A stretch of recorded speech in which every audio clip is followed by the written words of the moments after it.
Ababa ammoo katama keessa zoraa olte qoy.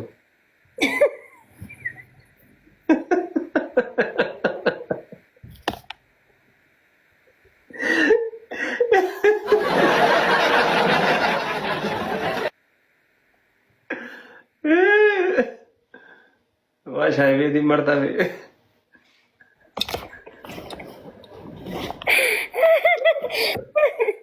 Why good? Why garaako? Yaa maal ni beektaa? Namni hundi harkee jira.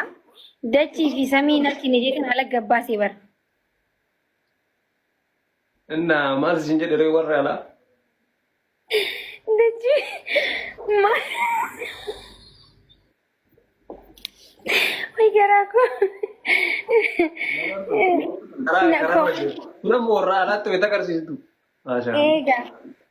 I think guyyaa wareera dabarsa. Why garaako namni maal jee koomatti jalatti? Ababa mana siduu mandara keessaan deemaa jirtaan anjaan. Yaa warra dachii fi samiitti agarsiisaa jira isin yaa namni bukumbar dachii fi samiis ala jiraami warra mana harkee jechuudha.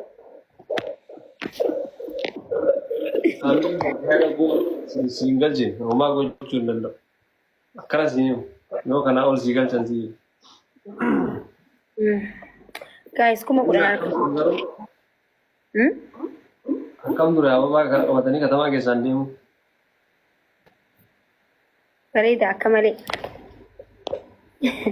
Ajaa'iba qabda bara.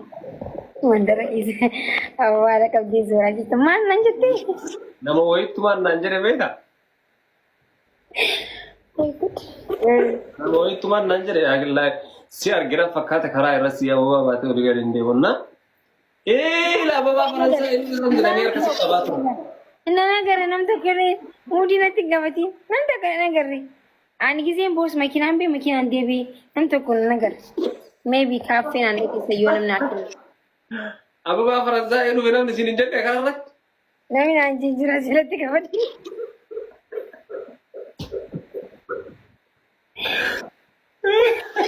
Ay, gidi lamaan naan kennuudha.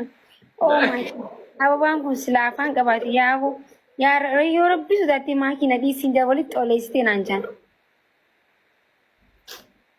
Akkas naan jedhan karaa irra namni wayii argeeniya. Ababaa qabattee hin digataa. Ababaa faransaa hin jennaan fiidee makiinaa seentee. Kijiba dhugaa rabbi. Kama akka kijiba kun subhanallah. Allah. Ma kijibaan. Wayii. Tokko akkas naan jedhe.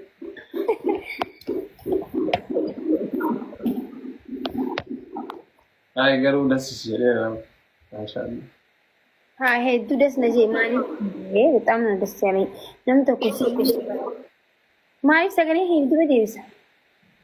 Sagalee kiyya deebisaa dha? Amma ni deebi'a? Ay nabbooma deebi'aa hin jiru.